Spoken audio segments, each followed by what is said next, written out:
Attention.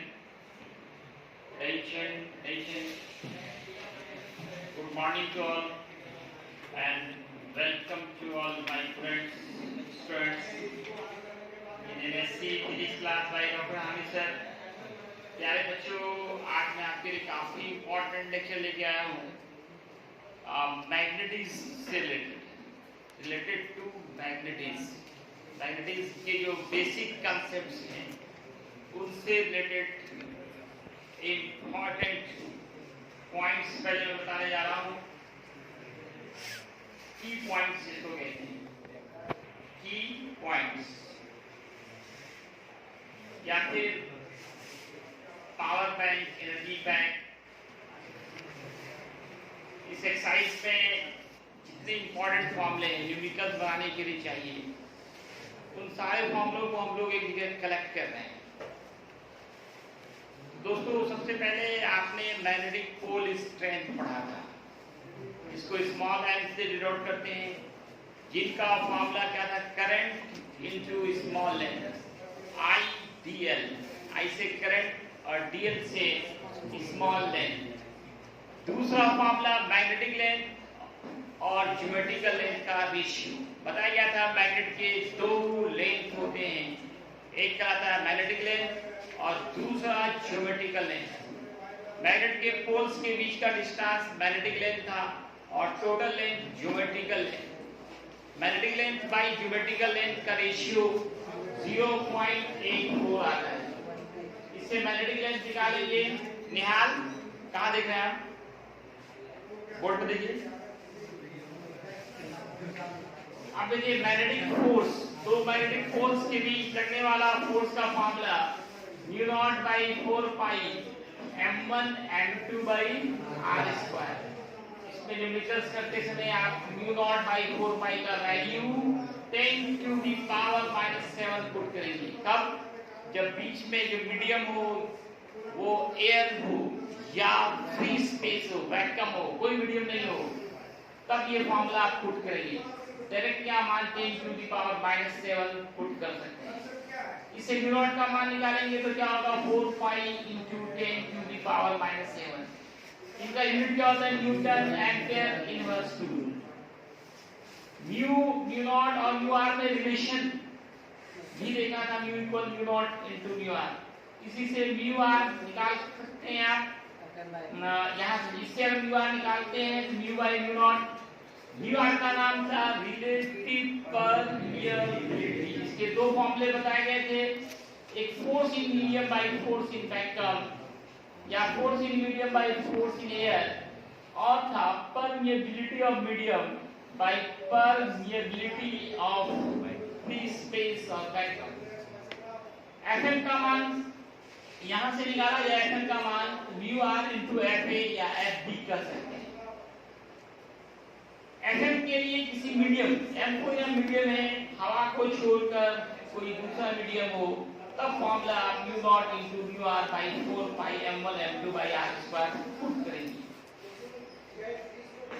कुछ question ऐसे होंगे जिसमें सिर्फ डिस्टेंस चेंज कर रहा होगा, पोल स्ट्रेंथ फिक्स होगा, तो F2/F1 बराबर होगा R1/R2 का होल स्क्वायर।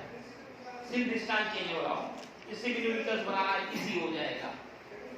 अब मैं एक ट्रिक कही, 14 नंबर में एक ट्रिक है कि अगर डिस्टेंस, देखो टोपी वाले क्या कर रही है, अगर डिस्टेंस x% से चेंज कर जाए, x% से चेंज कर जाए मतलब बढ़ जाए या घट जाए, तब वैसे कंडीशंस में फोर्स में 2x%।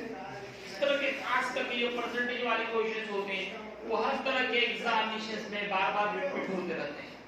अगर डिस्टेंस में x% का चेंज हो तब magnetic force, electrostatic force, gravitational force हर जगह सिमिलर बात होती है, लगभग 2x%। लेकिन x का मान 10% से कम हो, 1%, 2%, 3%, 4%, 5% में डायरेक्ट डबल कर दीजिए। 2% बढ़ रहा हो तो 4% घट जाएगा, 3% दूरी बढ़ रही हो तो फोर्स 6% डिक्रीज करेगा। डिस्टेंस बढ़ने से फोर्स घट जाता है। इससे काफी आसानी होगी आपको न्यूमेरिकल्स बनाने में। 14 नंबर में मैंने कहा कोई मैग्नेट हो उसको लेंस के परपेंडिकुलर कट किया जाए तब there will be no any change in pole strength. लेकिन अगर ब्रेथ के परपेंडिकुलर कट किया जाए तब पोल स्ट्रेंथ m डैश बराबर m by n होगा। कहां देगा एप्लीकेशन क्या होगा m by n। 15 नंबर में कहा जा रहा है कि अगर बहुत सारे मैग्नेटिक पोल हो सब मिलकर एक पोल पे फोर्स लगा रहा हो F1 F2 F3 तब नेट फोर्स निकालने के लिए सुपरपोजिशन थ्योरम करके पढ़ाया जाता है इलेक्ट्रिसिटी। ये सुपरपोजिशन थ्योरम हर एक फोर्स के लिए वैलिड है, हर एक फोर्स के लिए सही है। तो नेट फोर्स निकालने के लिए सब फोर्स का वेक्टर सम करना पड़ता है, सबको वेक्टर के रूप में बदल के सब सबको ऐड कर देंगे, वेक्टर सम के बराबर होगा। दो फोर्स हो तो फिर आप नेट फोर्स निकालने के लिए करेंगे आप, और इसका मैग्नीट्यूड निकालने के लिए ये फार्मूला भी आप बार-बार पढ़ रहे हैं, हर चैप्टर में आ रहा है जहां भी वेक्टर की बात होती है, फोर्स की बात होती है। और नेट फोर्स निकालने के लिए F1 square plus F2 square plus twice F1 F2 cos theta. Same direction में दोनों फोर्स को जोड़ देना है, ऑपोजिट में माइनस कर देना है, परपेंडिकुलर में root under F1 square plus F2 square करना है। और एक लेनिस थ्योरम पढ़ा था, लेनिस थ्योरम 11 से वेक्टर चैप्टर से पढ़ाते आ रहे हैं। तीन फोर्स के लिए एक ऑब्जेक्ट पे three force three different directions में लग रहे हो और ऐसे कंडीशंस में F1 by sin alpha equal हो F2 by sin beta equal हो F3 by sin gamma.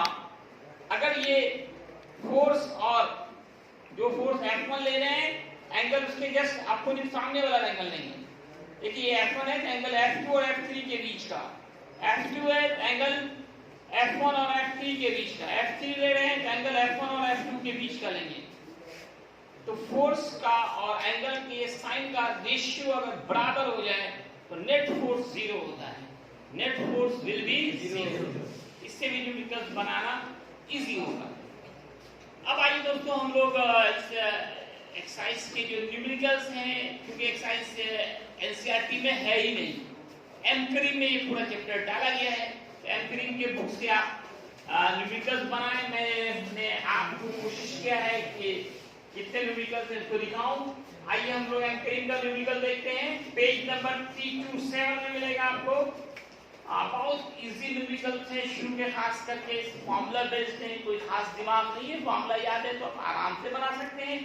Question number 1 का है दो मैग्नेटिक पोल हैं, दोनों का पोल स्ट्रेंथ इक्वल है 10 एम्पीयर मीटर। दूरी है 20 सेंटीमीटर, इसको मीटर पे चेंज कीजिए। फोर्स निकालना magnetic force, direct formula put करेंगे μ0/4πm1 m2 r स्क्वायर। μ0/4π का मान आपको याद रखना है 10⁻⁻⁷। m1 मालूम, m2 मालूम, r मालूम, कैलकुलेशन कीजिए, आंसर लाइए। सेकंड नंबर भी बिल्कुल सेम क्वेश्चन है, m1 m2 दिया हुआ है, डिस्टेंस दिया है, फोर्स निकालना है। हर कोई इसको सॉल्व करेगा और आंसर डालेगा YouTube के कमेंट बॉक्स में। कुछ तो तुम लोग यार कुछ तो करो, कुछ तो अभी भी जागो यार, 3-4 महीना बचा हुआ है, अभी भी कुछ बनाओ। थर्ड नंबर क्वेश्चन भी सेम है, m1 m2 दिया हुआ है, डिस्टेंस दिया है, फोर्स निकालना है। फोर्स भी सेम है, सब में वही पोल स्ट्रेंथ दिया है, दूरी दी गई है, फोर्स निकालना है। सब बना करके आंसर डाल दीजिएगा YouTube के कमेंट बॉक्स में, वहीं पे चेक होगा। 6 नंबर पे क्या है, फोर्स 144 डाइन है, 144 डाइन है, सीरीज सिस्टम में दिया गया है डाइन। इसको एसआई में बदलना पड़ेगा, न्यूटन में कन्वर्ट करना होगा, 10⁻⁵ से गुणा करेंगे। दूरी दी गई है 10 सेंटीमीटर, इसको भी मीटर में बदलना पड़ेगा, 10⁻⁻² से गुणा करेंगे। m1 m2 दोनों बराबर हैं। इस क्वेश्चन को पलट दिया, यहाँ पे फोर्स दे दिया, डिस्टेंस दे दिया और पोल स्ट्रेंथ निकालना। अब यहाँ उल्टा काम, पहले पोल स्ट्रेंथ दूरी दिया जाता था, फोर्स निकालते थे। अब यहाँ फोर्स दिया गया है, डिस्टेंस दिया गया है और पोल स्ट्रेंथ निकालना है। तो फिर से आप फॉर्मूला तो वही पुट करेंगे, मैग्नेटिक फोर्स का फॉर्मूला।